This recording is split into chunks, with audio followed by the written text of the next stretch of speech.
পানকৌটি পুকুরের সামনের ডালটি, যখন হবে সকালটি, দেখব আগে আমি বসে আছে পাখি মোট কয়টি।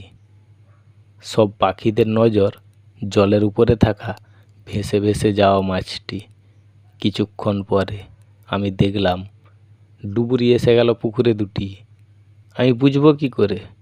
পুকুরে ডুবছে আর উঠছে, তাহলে কি করছে ডুবুরি দুটি? একটা মাছ ধরে খাচ্ছে ডাবলের উপরে বসে থাকা মাছরাঙা একটি।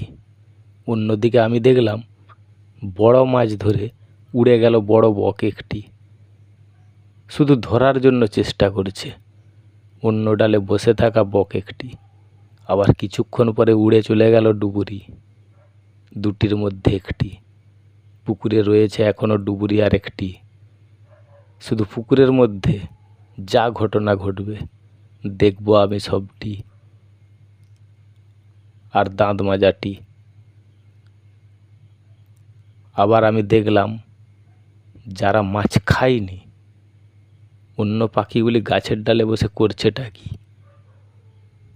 আমার দাঁত মাজা শেষ, তখন উড়ে চলে গেল ডুবুরি আর একটি। পুকুরে শুধু মাছ ধরেই খাচ্ছে বড় বক দুটি আর মাছরাঙা একটি। একটা অবাক দৃশ্য। পুকুরে যখন পড়লো সূর্যের আলো, তখন থেকেই ডুবে যেতে শুরু করলো ভেসে থাকা মাছ এক একটি। আমার সামনে একটা গাছের উপর এসে বসে গেল মাছরাঙা আর একটি।